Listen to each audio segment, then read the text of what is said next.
أعوذ بالله من الشيطان الرجيم بسم الله الرحمن الرحيم واجعل لي لسان صدق في الآخرين واجعلني من ورثة جنة النعيم. یہ سورہ شعراء کی آیت نمبر 84 اور 85، 84 اور 85 ہے، اور ترجمہ ان دونوں آیتوں کا یہ ہے: اور پیچھے آنے والے لوگوں میں میرے لیے سچی ناموری رکھ دے اور مجھے نعمت کی جنت کے وارثوں میں سے بنا دے. حضرات گرامی، جیسا کہ آپ کے علم میں ہے کہ یہ گفتگو جو چل رہی ہے وہ دعا ہے.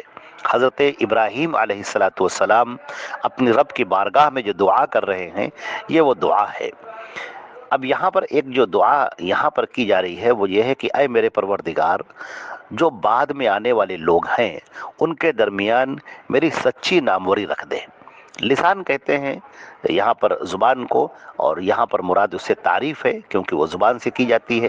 تو لسان صدق کا مطلب ہے اچھی تعریف، نیک شہرت، یعنی قیامت تک جو آنے والی نسل ہیں ان میں مجھے اچھی ناموری، سچی ناموری عطا فرما. اس کے دو معنی بیان کیے گئے ہیں. ایک معنی تو یہ ہے کہ اے میرے پروردگار، میں نے یہ دیکھا ہے کہ قوم کے جو لوگ ہوتے ہیں، جو قائد ہوتے ہیں، جو داعی اور مبلغ ہوتے ہیں اور تیری طرف بلانے والے ہوتے ہیں، تو جب وہ اس دنیا سے چلے جاتے ہیں تو لوگ پھر ان کے ساتھ وہی کرنا شروع کر دیتے ہیں جس کے خلاف وہ زندگی بھر کھڑے رہے. بہت سارے لوگ، بہت سارے داعی، اللہ کی طرف بلانے والے، لوگوں کو دین اسلام کی تعلیم دینے والے، جب ان کی وفات ہو گئی تو لوگوں نے ان کی قبروں کو زیارت گاہ بنا لیا، مزار بنا لیا. اب وہاں پر شرک ہو رہا ہے، کفر ہو رہا ہے، اور شرک کے اڈے بنے ہوئے ہیں سب. حالانکہ بیچارے وہ زندگی بھر انہی سب کے خلاف تقریر کرتے رہے، انہی سب کے خلاف ان کی مساعی رہیں اور کوششیں رہیں، لیکن بعد میں لوگوں نے انہی کی قبروں کو عبادت گاہ بنا لیا. تو حضرت ابراہیم علیہ السلام نے یہاں پر یہ دعا فرمائی کہ اے میرے پروردگار، میری وفات کے بعد میں ایسا کچھ نہ ہو اور مجھے سچی ناموری ملے.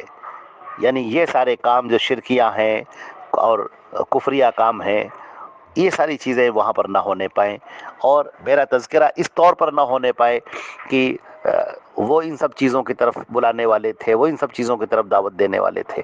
تو اے پروردگار، میرا نام لے کر کوئی اس طرح سے غلط بات اور کفریہ اور شرکیہ باتیں نہ کرے. تو یہ ایک دعا، یہ ایک مطلب ہے اس کا.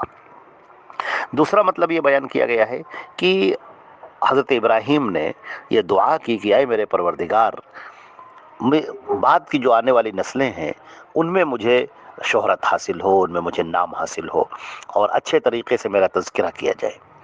ابراہیم علیہ السلام کے دعا کا اثر آپ دیکھیں کہ حضرت ابراہیم کی جو شخصیت ہے وہ انتہائی بلند اور بڑی برگزیدہ اور بڑی نیک اور بڑی بلند ہے، یہودیوں میں بھی، عیسائیوں میں بھی اور مسلمانوں میں بھی.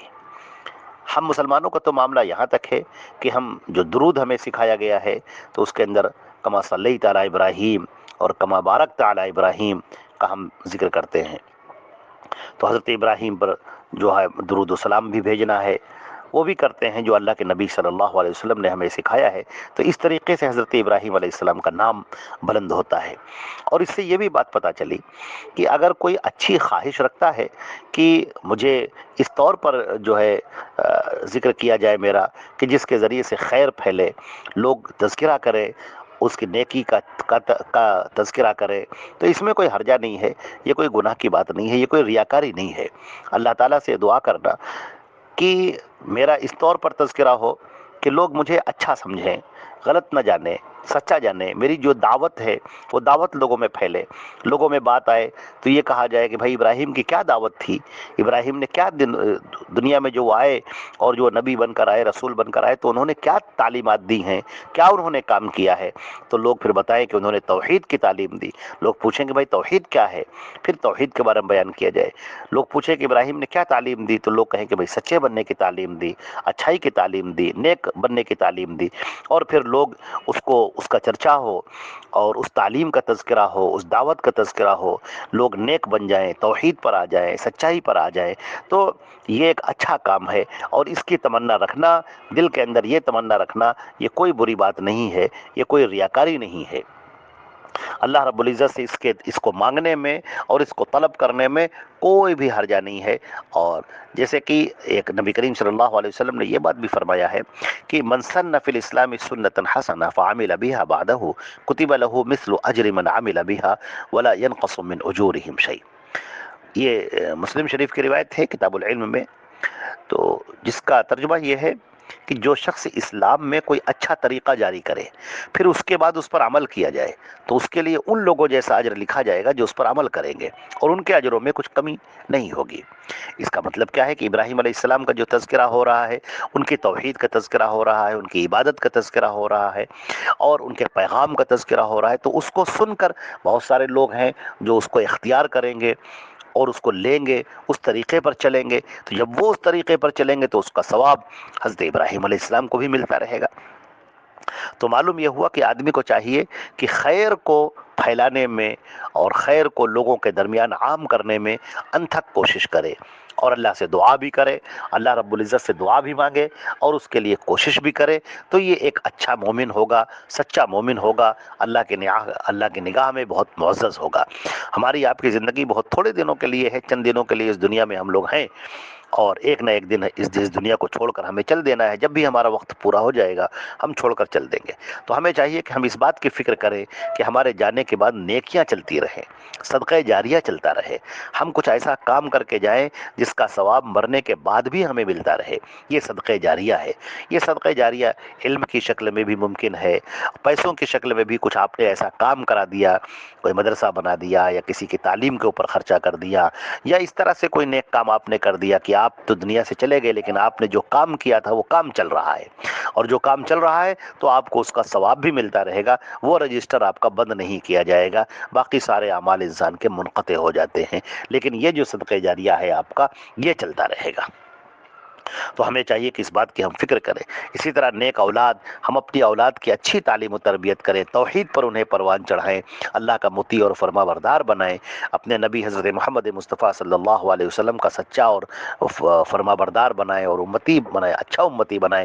تو اس کا فائدہ یہ ہوگا کہ ہم مر کے چلے جائیں گے لیکن ان اولادوں کا جو نیکی ہوگی، جو ثواب کا کام ہوگا، خیر کا ہوگا، وہ بھی ہمارے کھاتے میں لکھا جائے گا، اور اس کا بھی ثواب ہم کو ملتا رہے گا۔ تو ہمیں اس دنیا میں رہتے ہوئے اس طرف بڑی سنجیدگی سے غور کرنے کی ضرورت ہے، اور ابراہیم علیہ السلام کی اس دعا سے ہم کو یہی تعلیم ملتی ہے کہ ہم آخرت کی طرف متوجہ ہوں، اور اس دنیا کے اندر ہمیں کیا کرنا ہے اس دنیا میں ہم فکر کریں، یہ دنیا بھی ہم کو اچھی ملے اور آخرت بھی اچھی ملے۔ ربنا آتنا فی الدنیا حسنہ وفی الآخرۃ حسنہ وقنا عذاب النار۔ اس دنیا کو اچھے سے اچھا بنانے کی کوشش کریں اور آخرت کو اچھے سے اچھا بنانے کی کوشش کریں۔ اور آگے جو دعا، جو اگلا جو جملہ ہے یہ تو دنیا کے لیے ہے، اور اگلا جو جملہ ہے وجعلنی، اے میرے پروردگار تو مجھے جنت نعیم، جو آرام کی جنت ہے، آخرت میں شاندار جنت ہے، جو تیری ضیافت ہے، جس کو تو نے جنت کو اپنے ہاتھوں سے تیار کیا ہے، اے میرے رب جہاں ہر قسم کی نعمتیں ہیں، ہر قسم کی سہولتیں ہیں، ایسی چیزیں ہیں جس کو نہ کسی آنکھ نے دیکھا ہوگا، نہ کسی کان نے سنا ہوگا، نہ کسی کے دل پر اس کا خیال آیا ہوگا، ایسی جو جنت ہے، بہترین جنت، عمدہ جنت، اے اللہ مجھے ان کے وارثوں میں بنا دے، مجھے وہ جنت عطا کر دے۔